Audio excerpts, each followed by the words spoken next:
Hello, Wansi. You can just call me Vold, short for Voldemort. I never actually thought I would have a story to send you. This happened not long ago at my school, and it's one of the weirdest things that's ever happened to me. Me and 5 of my friends were skipping part of the lesson because we couldn't be bothered staying in class. And we went near the back of the school field, where there are bushes and trees near this fence. People go there sometimes because teachers barely check it, and it's quiet there. We were just talking normally and messing around when one of my friends suddenly stopped walking and looked ahead. I thought he was joking at first, but then I saw it too. There was this homeless guy sitting by the bushes with bags all around him and random rubbish on the ground. He looked rough as hell, like dirty ripped clothes, a huge beard, dirty yellow teeth, and he smelled bad, even from kind of far away. At first, he didn't notice us. He was just muttering to himself while looking through one of his bags. Then he looked up at us, and he started smiling. But it didn't even look normal because his teeth were so dirty and messed up. One of my friends laughed awkwardly and said, "Let's just go." But before we even moved properly, the homeless guy stood up and picked up this axe that was sitting next to him on the ground. The axe looked horrible, rusty and dirty, with marks all over the blade and bits of dirt stuck to it. The guy wasn't even holding it normally either. He was kind of dragging it while walking toward us slowly. He kept mumbling stuff under his breath, and we couldn't fully hear him, but it sounded creepy as hell. I remember one of my friends saying, "Why does he even have that?" And that's when the homeless guy suddenly shouted something at us. I couldn't even make out what he said, but it made all of us panic instantly, and we just started running back toward the school. I looked back once while running, and he was still there near the bushes, staring at us with the axe hanging down by his side. When we got back inside, we told the teachers there was a homeless guy outside with an axe. At first, they thought we were exaggerating, until one teacher went outside to check. After that, the police arrived very quickly, and everyone at school started talking about it. Apparently, the guy had been staying near the field for a few days, and nobody realized. The creepiest part for me is still the way he smiled at us, because he looked completely normal at first, until he stood up with the axe. I don't have a picture of the exact location, but I can tell you roughly where this happened. I took this from my school site. I lived at my grandparents' house with my younger brother. Let's call him Odie. It was New Year's Eve 12 years ago, and truly the best festive atmosphere. The yard was filled with the aroma of grilled pork belly, the sound of uncles laughing between sips of beer, and the ceaseless popping of firecrackers in the street. My brother and I ran around with our cousins, ate sweet spaghetti, and had a blast playing with the plastic horns we'd been blowing all night long. Around 11:30 p.m., my aunt called the children into the living room and told them to open their presents. The living room was packed with people and bustling, with wrapping paper flying everywhere.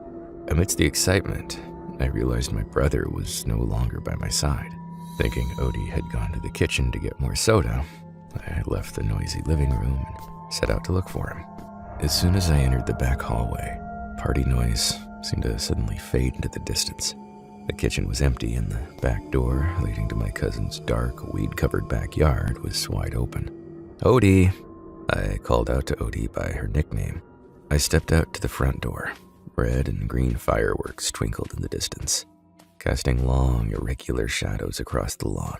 Then I saw Odie. My younger brother was standing near the boundary where the house lights ended and the tall weeds began. Odie was holding a wrapped gift box and looking up at the tall mango tree. "Odie, come inside. It's almost midnight," I shouted as I stepped down onto the lawn. Odie didn't turn around, but pointed to a dark branch of the tree. "Kuya, look. A tall man gave me a toy." My mind went blank. I looked up.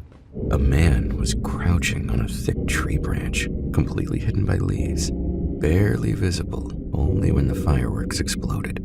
He was astonishingly thin, his skin pale, and he wore a dirty, tattered shirt. With a wide grin, a smile that revealed his teeth, he looked straight down at my younger brother. A huge firework exploded overhead, suddenly painting the yard in an intense red. The man slowly brought his long, bony fingers to his lips, signaling for silence. In his other hand, he held a heavy, rusty garden knife perched on the branch. Before I could even scream, the midnight countdown rang out inside the house. 10, 9, 8.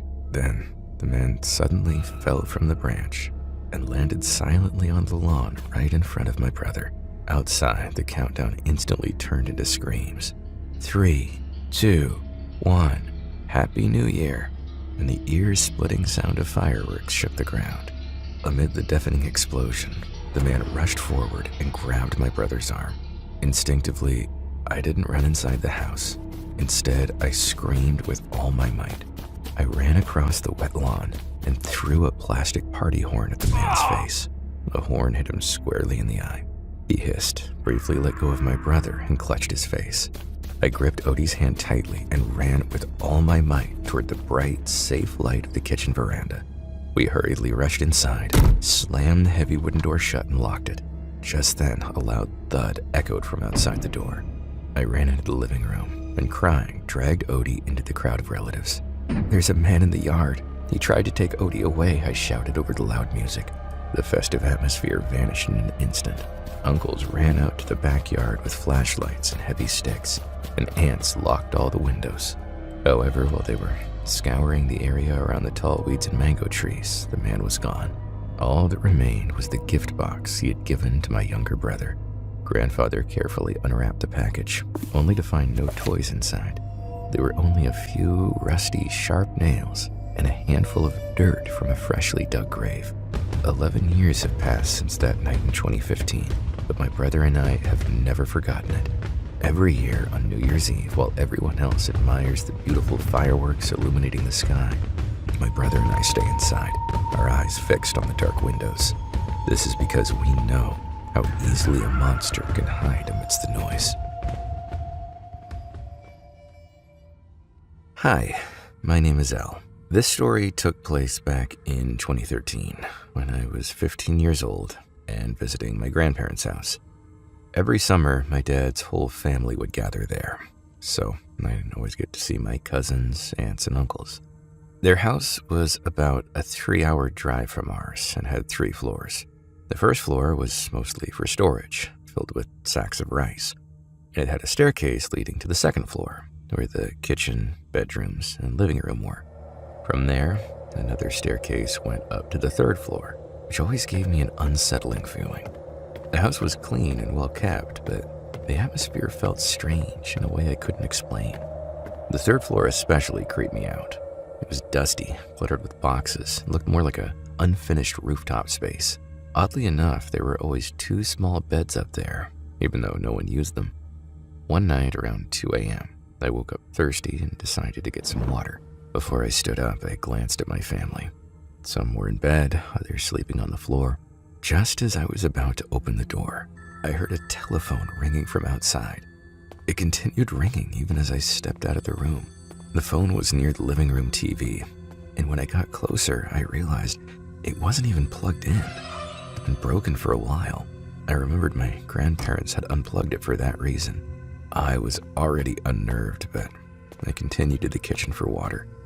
After drinking, I turned around, and that's when I saw her, a woman in white, hair covering her face, floating. I froze as she silently moved from the 2nd floor to the 3rd. Her movement was both fast and slow, as if time were warped. When she vanished, I bolted back to the room. Shaken and unsure whether to cry or wake my mom, I eventually just forced myself to sleep. The next morning, I told my aunt what happened, and her reply shocked me. She said they used to see the same figure when they lived in the house. Though it still scared them, they had learned to live with it. To this day, I don't know exactly what I saw, and after that experience, I have never returned to my grandparents' house.